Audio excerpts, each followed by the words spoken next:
parties that was, if you ask me, what's a freak party? A freak party is a party that's held at Hugh Hefner's house. Bingo. That everybody was wanting to go to. It was called Pig Night, but we as butlers were always told, do not call them pigs. This was Hefner's term for them. And I've been saying this for the longest, that the powdered donuts, the alcohol, the fountains of alcohol, the punches, the spikes, all that stuff goes back in Hollywood for decades. Word on the street is that Diddy allegedly inherited Hugh Hefner's legacy and his infamous parties. These rumors from the mid-2010s suggesting that Diddy had underground tunnels leading to the PlayBoy mansion. These rumors surfaced when Diddy bought a mansion in the same neighborhood as the PlayBoy mansion in 2014. Unconfirmed sources claimed the tunnels allowed Diddy to move discreetly between the properties without attracting paparazzi attention. And I've been saying this for the longest, that the powdered donuts, the alcohol, the fountains of alcohol, the punches, the spikes, all that stuff goes back in Hollywood for decades. It was the MGM studios. It was all those big studios back then, Disney and all that stuff, Coca-Cola. Hugh Hefner was the first supplier. Everything that they have pretty much said in the news reports about Diddy. Diddy had cameras in every room. Hugh Hefner has been reported. People have stated, it's documents in docu-series of people stating that Hugh Hefner had cameras in every room. So it's like the baton has been passed in Hollywood to who can be the biggest and best replacement of Hugh Hefner. And when Diddy came in, just think about it. Hugh Hefner was aging and dying out.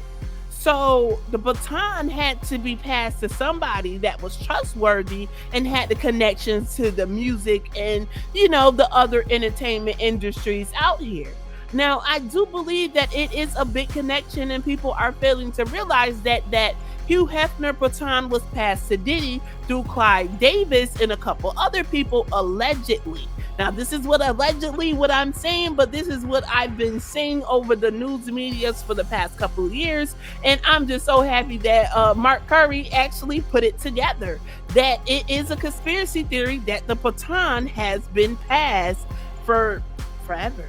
So who was the first person besides Hugh Hefner? That's the when everybody was going to, Hugh Hefner is having a party. Oh, we're going to go to his freak party. Right. So when you have a party at home, if it's some freaky people that come, you're going to get in trouble. Do not invite freaky people into your house now, because they telling, and they're going to go in there and say that you them on the leg. Did he wake up? And this, you know what I'm saying? Did what? How many times they said this? You them 4 times. How you somebody 4 times? On them drinks, on them pills. Different days.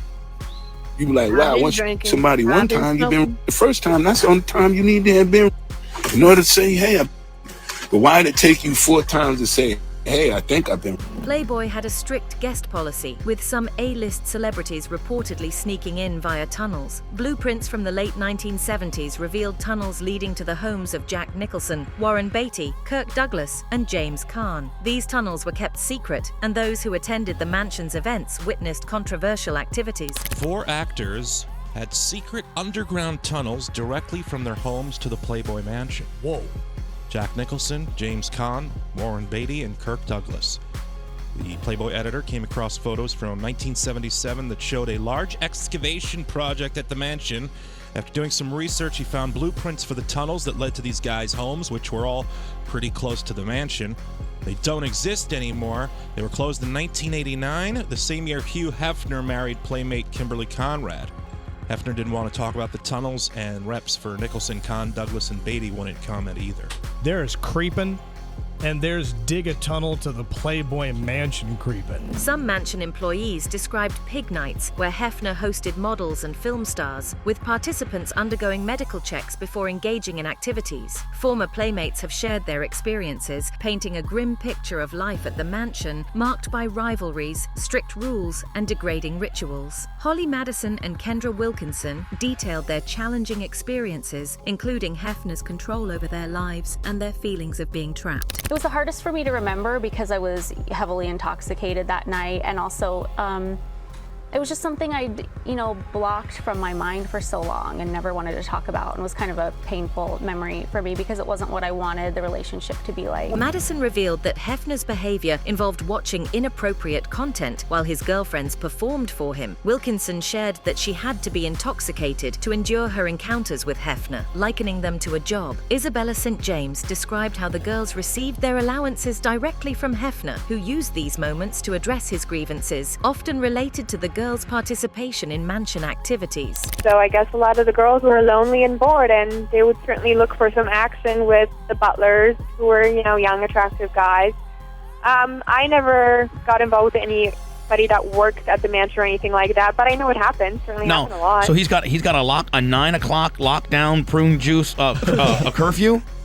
We had a 9 p.m. curfew. We had to be home by 9. Yeah, every single night, no matter what. Now, let me ask you a question. By that, it's like almost he's running a slave kind of deal. by that, now, if he expects you to be home by 9, then is he paying all your bills? Does he pay for everything? He pays for your medical and your dental and, all your beauty, like our beauty salon. We had an account at a very prestigious salon or day or drive in Beverly Hills. He buys you a car, he puts a down payment on it, makes the payments on it, insurance while you live at the mansion. If you do leave, then you're, sorry, out of luck, you have to pay yourself.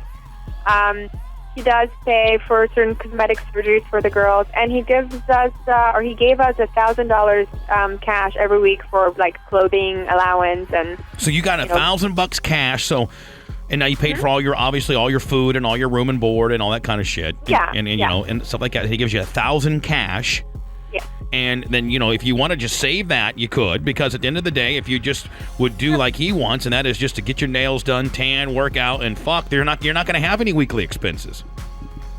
Right, other than clothing, and that would be it. Clothing and gas were the main expenses. I, for example, because I went to law school, I had, over $100,000 in school loans, and I had to pay that. I paid over $1,000 every month just for my school loans, and even though he was willing to pay for cosmetic surgery, he certainly wasn't willing to pay for any of my school or help me with anything like that. So bettering yourself. So he'll buy, he'll buy you tits and if you look better, yeah, but it's not okay if you are better. Hugh Hefner's the man. He goes, listen, I'll bolt on some tits at $9,000, but I ain't paying for you to get smart. Now, what about drugs? There's a lot of drugs in the mansion. Any cocaine, pills, mushrooms? Yeah. I mean, you got to tell the truth on that. There isn't. There's nobody smoking weed on that property. Oh, there's got to be a lot of weed. I would think a lot of blow. Hef would smoke some weed on the 2 nights we came back from clubs. I think He's one cool. wine and chill out. And he also would have some Quaaludes to hand out. Cassie Ventura's recent lawsuit under New York's Adult Survivors Act highlighted similar themes of control and abuse. She alleged that Combs, whom she met in 2005, controlled every aspect of her life and was frequently violent. Ventura claimed Combs forced her to engage in activities with male escorts, which he watched and recorded. She feared reporting him to the police, believing it would result in further abuse. Ventura's lawsuit mentioned multiple witnesses to the abuse, including her friend Tiffany Red. I don't think people understand what it's like to be traumatized by somebody famous and rich, because you can't get away from them. Tiffany Red has written for the likes of Zendaya, Jason Derulo, and Jennifer Hudson. In 2015, she became friends with Cassie while writing songs for her album. At that point, Cassie and Diddy had been together for nearly 8 years. In a lawsuit Cassie filed last month, she detailed the abuse she says Diddy committed, including physical assault. Red says although she did not know about the alleged physical assault while working with Cassie, she did witness verbal abuse on more than one occasion. one of which took place during Cassie's 29th birthday in 2015. Red says Diddy showed up at karaoke, where Cassie and a group of friends were celebrating. So he had her back into the corner, and he was like cussing her out with his hand in her face. Later that night, Red, who was staying at Cassie's home, says she awoke to screaming. He's standing in the living room area, and she's there, and he was like, emotional singing, there you are. And I just was like, oh, he's talking to me. And I remember, I don't know if you know what his voice sounds like, but I felt like I was in the presence of his monster inside. And I remember looking in his eyes, and I said to him, what did y'all do? Because I could see that she was really sedated. That was the first time I ever seen her high before. And then he says, tell your girl she wants some birthday. And we were like, well, I mean, he's saying this to me, and I'm like, well, she doesn't have to have sex with you if she doesn't want to. He was upset, I guess that she didn't want to do with him whatever he wanted. I don't know. I don't feel like I could advocate for myself in that moment. I realized oh, this guy is dangerous. Red says it was only a few months ago that Cassie told her what was really going on that night in 2015, that it all stemmed from the music executive wanting her to take part in what he called a freak-off against her will. What did Cassie tell you about these freak-offs? That he would hire these sex workers, and they would have sex with her or whatever, and he would watch and tell them what to do. Ventura and Combs settled the lawsuit privately. Security footage from 2016 supported Ventura's claims, showing Combs assaulting her in a hotel. Combs later posted an apology video, acknowledging his actions and stating he sought professional help. Ventura's attorney responded, highlighting the insincerity of Combs' apology and the bravery of Ventura in coming forward. It's so difficult to reflect on the darkest times in your life, but sometimes you gotta do that. I was fucked up. I mean, I hit rock bottom, but I make no excuses. My behavior on that video is inexcusable. I take full responsibility for my actions in that video. I'm disgusted. I was disgusted then when I did it, I'm disgusted now. I went and I sought out professional help. I had to go into therapy, and go into rehab. Had to ask God for his mercy and grace.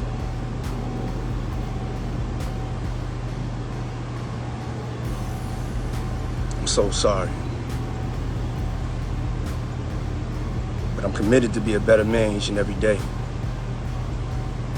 I'm not asking for forgiveness. Truly sorry.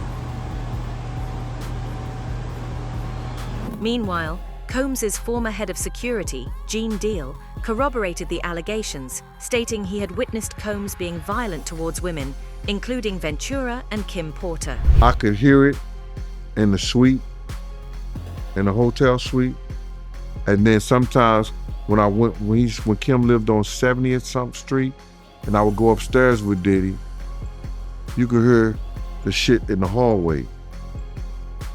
And I would just shake my head when he come out or whatever, and Kim would be in the house. And it's always about where she was at or who she was dealing with. You know what I mean? So I'm not gonna see you physically put your hands on nobody. I don't give a shit who you are, or I'm not gonna see you physically put your hands on her. Cassie thing, I didn't know her, but I knew somebody like her, and that was Kim Porter. I didn't know Cassie, but I knew somebody who was going through the same thing she was going through, and that was Kim Porter. So people ask me, yo, and they send me clips of Cassie, I guess it's an affidavit to the courts, you know, of what she experienced. And it's like, it was the same thing Kim was going through. The same thing, bro. Kim was going through the same thing. The beatings, you know what I'm saying?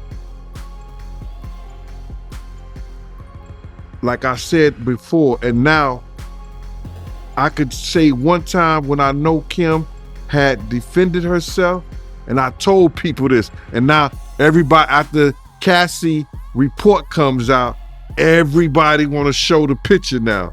You see a picture on the internet going with Puff, right hand is in a bandage.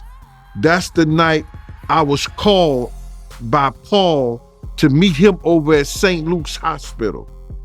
He had a white t-shirt wrapped around his wrist because Kim had took the cork, you know when you open up wine, the corkscrew.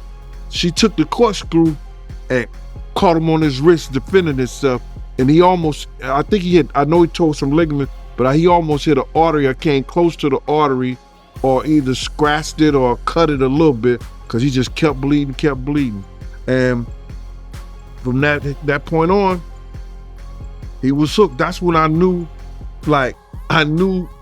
when they was talking about people getting addicted and hooked on pain medicines, that's what happened to him.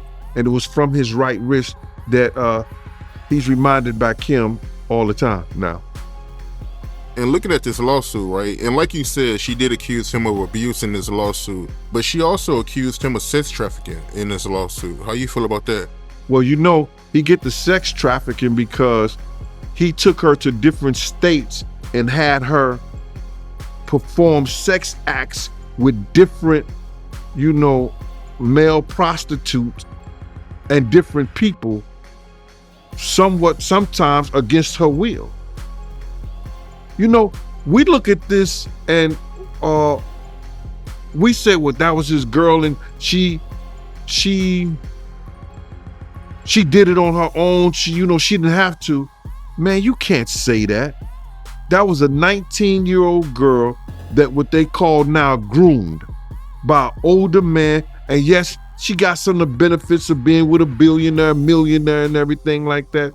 But it's just certain things that he did to groom her and put her into that position. If such a man could allegedly perpetrate all these crimes and still disguise them, it is possible that there are actual tunnels leading from Diddy's house to the mansion and back. Mind you, rumors of the underground tunnels made rounds in the 1970s and 80s, but were only recently confirmed. 4 actors had secret underground tunnels directly from their homes to the Playboy Mansion. So, Diddy's tunnels could exist, but it would be a matter of time before concrete evidence is brought forward. Meanwhile, many fans suspect these underground tunnels served other purposes than just connecting to the Playboy Mansion. They theorize that these tunnels could have other secret passages leading to bunkers where Diddy's freak-off parties take place. The music is famous for his wild parties, which many of his industry colleagues, including former mentees and associates, have spoken about at length. 50 Cent once insinuated that these parties were gay parties, and though he didn't have anything against gays, it was his kind of party, so he would rather not go. He told his teeming fans at his musical concert he had stopped attending Puffy's parties. That's why I don't be going to them Puffy parties.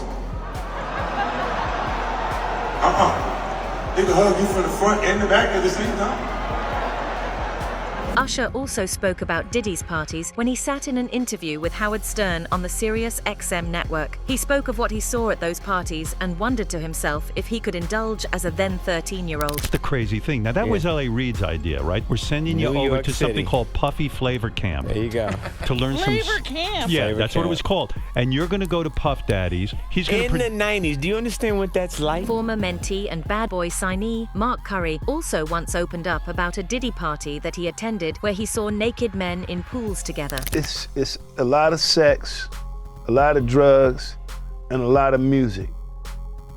Remember, it's sex, drugs, and rock and roll. With hip hop, it's still the same thing: sex, drugs, and hip hop. So in these parties, you see a lot of people. You just gotta imagine a female who's just looking for that big break that all of a sudden gets invited to a Puff Daddy party and she feels like this is my opportunity to go in there and make the most friends I can possibly make. She's gonna go in there and be free with everyone. So then it's just one of those kind of parties. I would go in to look for her and get up out of there. I wouldn't want to stay and be a part of the party like when after everybody's been is alleviated and and out of their mind, and then now we're gonna go back to so-and-so's house or Puff Daddy's house and we're gonna continue the party there. You know how they say, we're gonna take it back to here and continue the party here, right? That's when you gotta leave, because you be like, no, once you get there first, they might not let you in. They'll be like, oh, it's a private party, because they know, hey, what's gonna go in here is gonna stay in here. And then especially if you're not part of it, like you don't need to be there if you're not part of it. You know, if I'm not joining in the festivities, I'm not gonna jump in the pool naked with a whole bunch of other guys and all of this stuff, everybody naked in the pool type stuff. I'm not doing it. Anyway, that's it for today's video. If you enjoyed it, remember to leave a like, subscribe, and hit that bell icon so you never miss our upcoming videos. And don't forget to share your thoughts in the comments section. Stay tuned and we will catch you in the next video.